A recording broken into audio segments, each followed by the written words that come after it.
Be me, 29, senior editor at a literary magazine in Brooklyn, spent years cultivating this amazing friendship with Carter. We met at a book launch 4 years ago, instantly clicked over our love of postmodern fiction. He's one of the few men I can actually tolerate having long conversations with. Probably because he actually listens when I talk, doesn't interrupt, seems to genuinely respect my intelligence. We do this thing where we meet every Thursday at this wine bar in Williamsburg.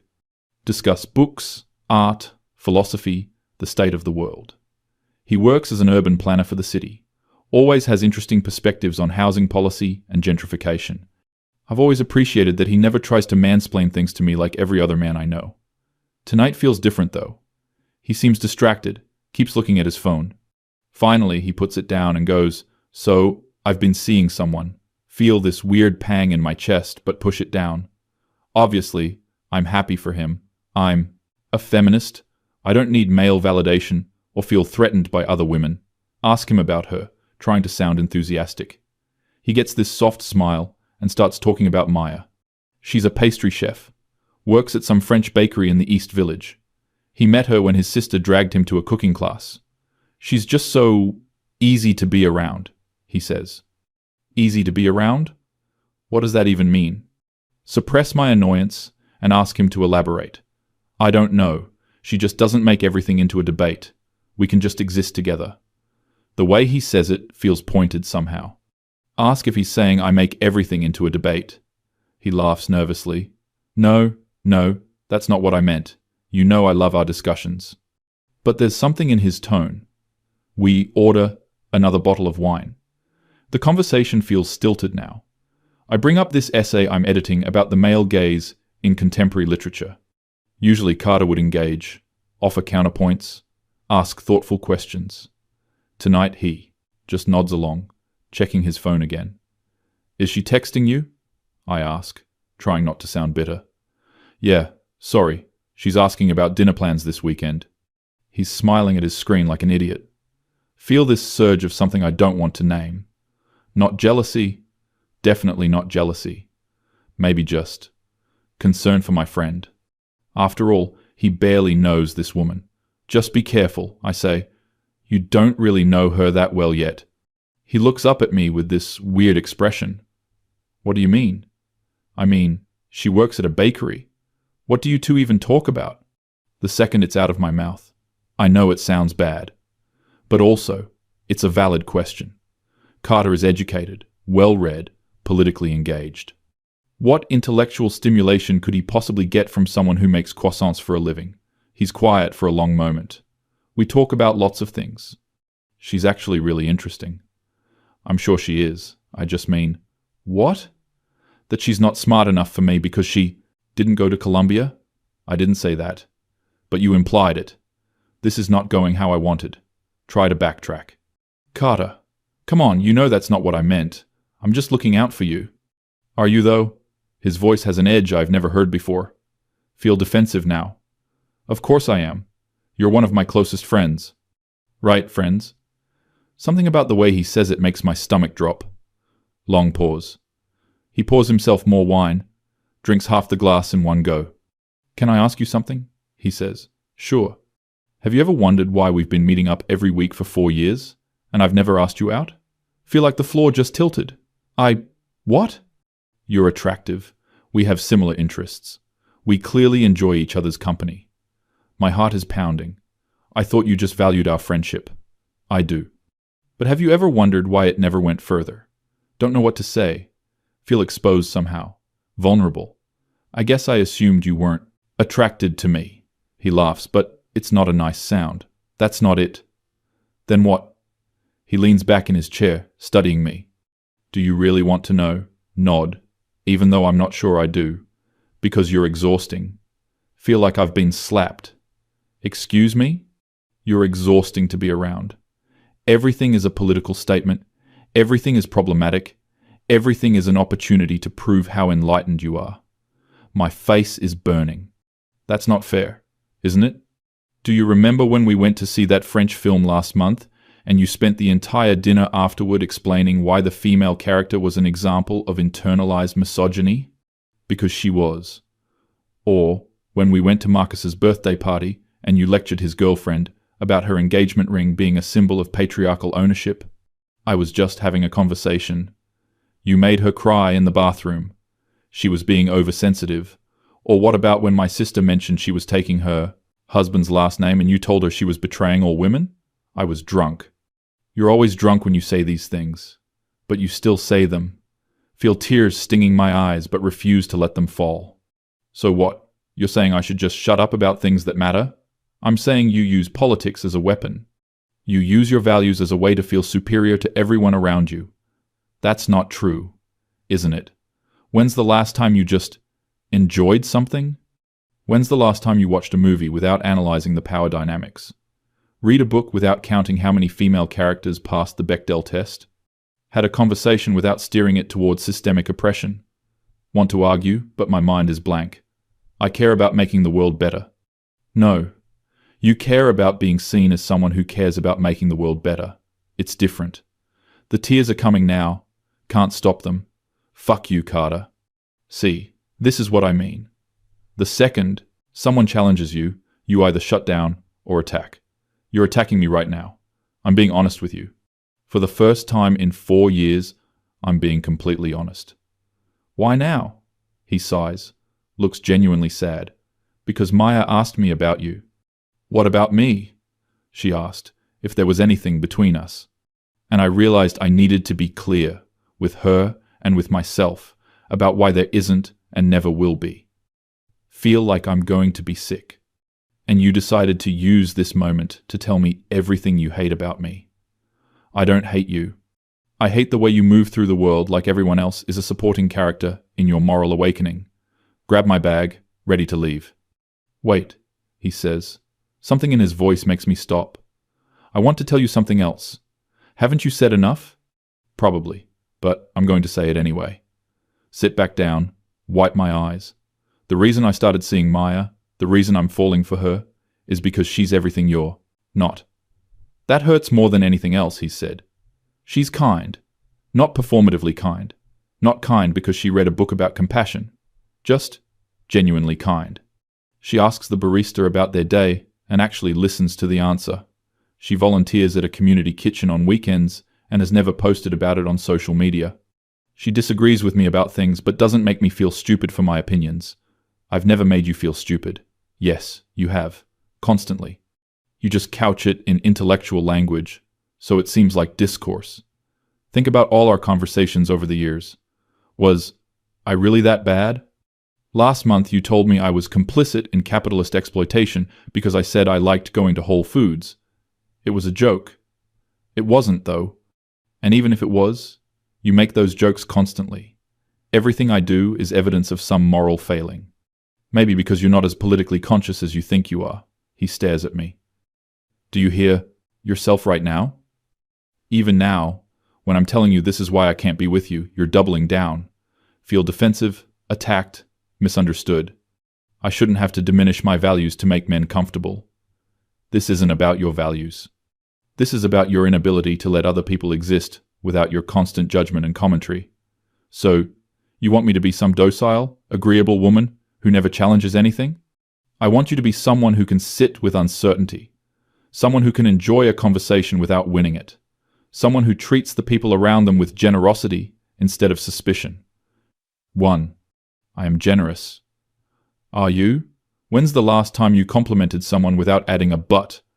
When's the last time you admitted you were wrong about something? Open my mouth, close it again.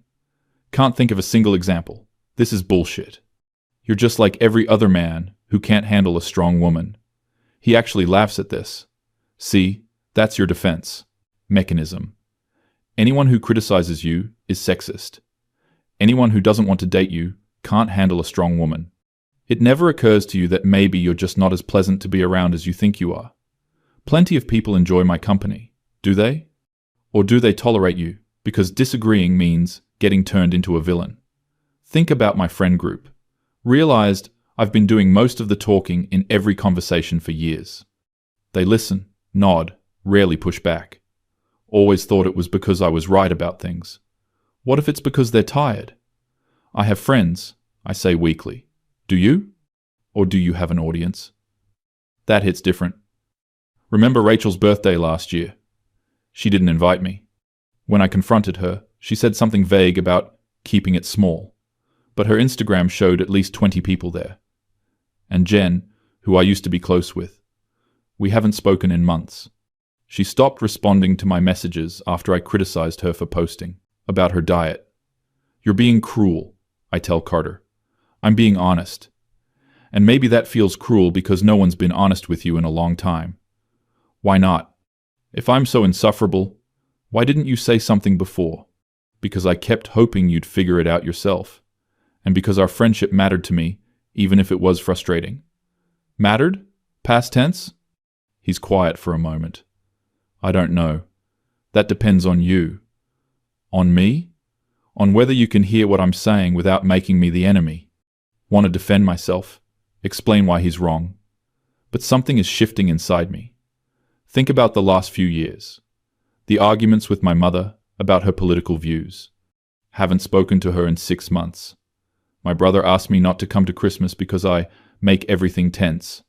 My boss at the magazine pulled me aside last month, said I needed to collaborate better with colleagues. I dismissed it as office politics, probably sexism. What if it wasn't? I don't know how to be different, I finally say. My voice sounds small. Carter's expression softens slightly. I'm not asking you to change your values. I'm asking you to examine why you wield them like weapons. I just want to make people think. But do you want to make them think, or do you want to make them feel small? That question sits heavy between us. I don't know anymore. He reaches across the table, almost touches my hand, then pulls back. Here's the thing about Maya. She has values too. She's vegetarian. She thinks about animal welfare constantly. But when we went to a steakhouse for my coworker's retirement dinner, she ordered sides and didn't say a word about anyone else's choices. She just existed in her values without requiring everyone else to validate them. So, I should just stay quiet about injustice? There's a difference between speaking up about injustice and making every single interaction a referendum on everyone's moral worth. We sit in silence. The wine bar is getting crowded around us. Watch a couple at the next table laughing, feeding each other small bites of cheese. They look easy together, uncomplicated. When did I become so complicated? Do you even like me? I ask. Carter considers this. I like the person you could be. I like the moments when you let your guard down and just, like when we went to that bookstore in the rain and you spent an hour reading children's books and laughing. Or when you told me about your dad teaching you to identify birds. You weren't performing then. You were just you. Maybe that's not the real me anymore. Maybe. Or maybe you've buried her under so many layers of ideology that you forgot she exists. Feel tears streaming down my face now. Don't even care who sees. I don't know how to be her again. Start by listening more than you talk. Start by assuming people are doing their best. Start by treating mistakes as human instead of evidence of moral bankruptcy. That sounds impossible. It's not. It just requires you to be humble. And humility isn't your strong suit. Laugh, despite myself. It's bitter, but it's genuine. I've spent so long trying to be right about everything. I know. I thought that's what mattered. Being right. Being aware. Being better than all the people who don't think about these things. And how's that working out for you? Look around the wine bar. I'm here alone with a man who just told me he'll never love me. My phone has no messages. My calendar has no plans except work meetings. My apartment is empty except for books and opinions. Not great, I admit. It's not too late, Carter says. You're smart. You're capable. You clearly care about things. You just need to channel it differently. How? Stop trying to win every conversation. Stop keeping score of who's more enlightened. Start asking questions instead of making pronouncements. Start with, what do you think? Instead of, actually, you're wrong because, process this. Are you going to keep seeing Maya?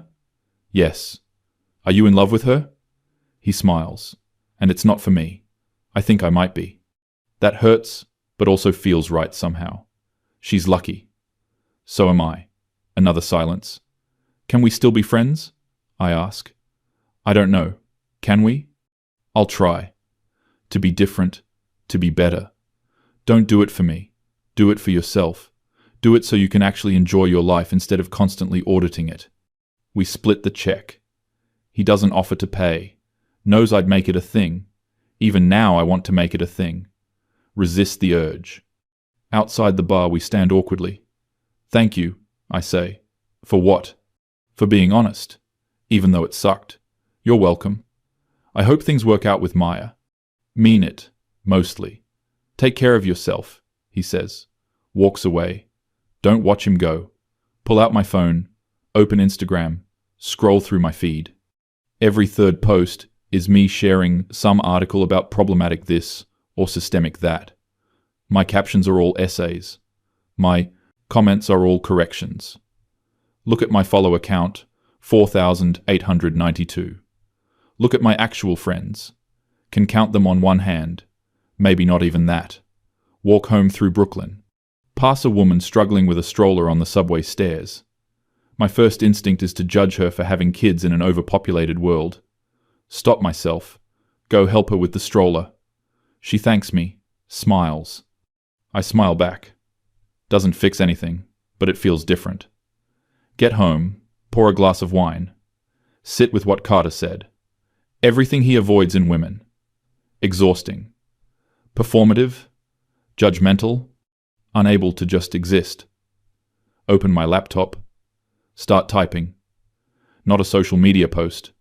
Not an essay about my journey or my awakening. Just notes. For myself.